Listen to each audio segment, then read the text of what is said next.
Bonjour, petite vidéo pour revenir sur le bac blanc de SES. Je vous conseille cette vidéo même si vous n'avez pas fait ce bac blanc. En effet, je vais revenir sur un certain nombre de points de méthodologie, notamment ce qui concerne l'épreuve composée, mais ce que je dirais sur la dernière partie de l'épreuve composée, le raisonnement sur dossier documentaire, peut évidemment très bien s'appliquer pour la dissertation, puisque on peut très bien présenter la dissertation comme un gros raisonnement sur dossier, ou plus souvent le raisonnement sur dossier comme étant une mini-dissertation. On commence par la première partie de l'épreuve composée, la question de mobilisation des connaissances. Allez hop. La question de cette partie de mobilisation des connaissances portait sur le chapitre sur l'environnement et était « Comment un marché de quotas d'émissions peut-il protéger l'environnement ?» Donc ça, globalement, c'est juste de toute façon une question de cours, cette partie. Donc le but, ce qu'on attend quand on va corriger, c'est avant tout de voir que vous maîtrisez votre cours.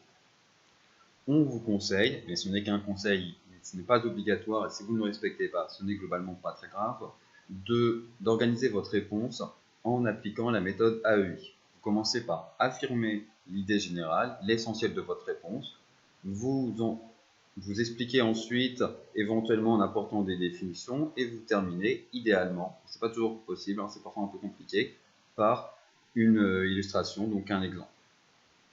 Si on répond du coup à cette question, comment un marché de quotas d'émissions peut-il protéger l'environnement? On commence par affirmer l'idée générale, les marchés de quotas d'émissions sont un outil à disposition des pouvoirs publics pour protéger l'environnement en réduisant les émissions de CO2. Là, on fait vraiment juste affirmation de l'idée générale, le but c'est juste d'amener le reste de la réponse, mais de ne pas commencer direct par quelque chose qui serait du coup un peu confus, mais évidemment vous n'avez pas de point si vous marquez juste ça. Ensuite, et là on entre dans le cœur du sujet, il faut décrire le fonctionnement d'un marché de quotas, développer. Donc tout d'abord dire que on commence par des quotas d'émissions de CO2 qui sont fixés par les pouvoirs publics. Donc ça c'est une norme, et en effet, si vous ne respectez pas les quotas qui vous sont attribués, vous risquez une amende. Mais si vous vous contentez de dire ça, là finalement il n'y a pas de différence entre un marché de quotas et une norme réglementaire. Et d'ailleurs, c'est vrai qu'un quota, s'il n'y a que le quota qui est attribué par les pouvoirs publics, c'est une norme réglementaire. Vous avez une limite que vous ne devez pas dépasser, et si vous la dépassez, vous avez une amende. Ce qui devient intéressant, c'est que lorsqu'on introduit la partie marché et le fait que ces quotas peuvent être échangés entre les entreprises en fonction de leur niveau de pollution.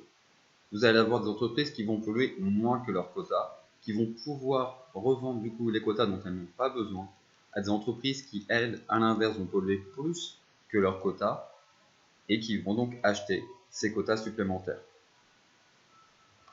Donc cela montre que le marché de quotas est un outil plus souple que la réglementation.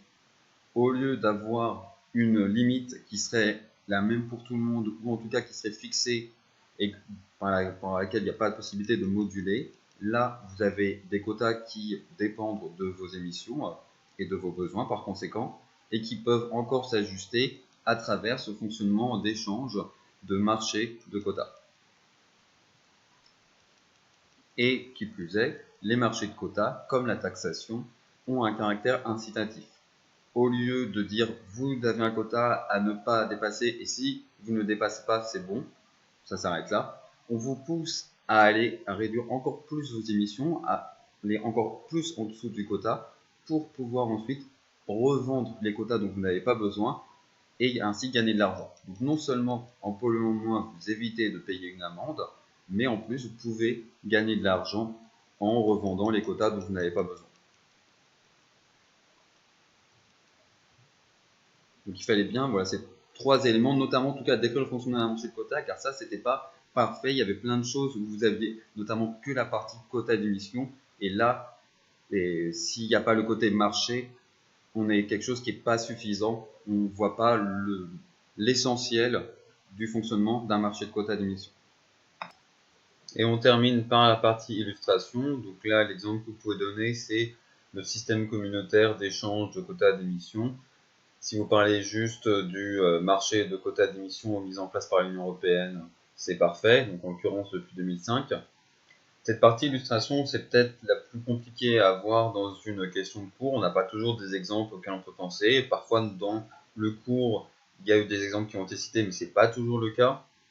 Donc c'est pas très grave, ça va pas vous coûter de points si vous ne le mettez pas généralement, sauf si évidemment la question vous demande d'illustrer votre réponse, mais c'est le genre de choses qui a plutôt joué comme une sorte de bonus, notamment au niveau du bac où on ne peut mettre que des notes entières.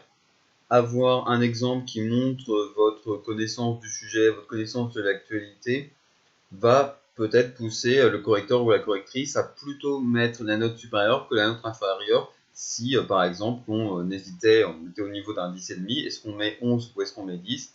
Bon bah tiens, il y a cet élément qui montre plutôt une bonne connaissance, donc on va plutôt partir vers le 11 par exemple.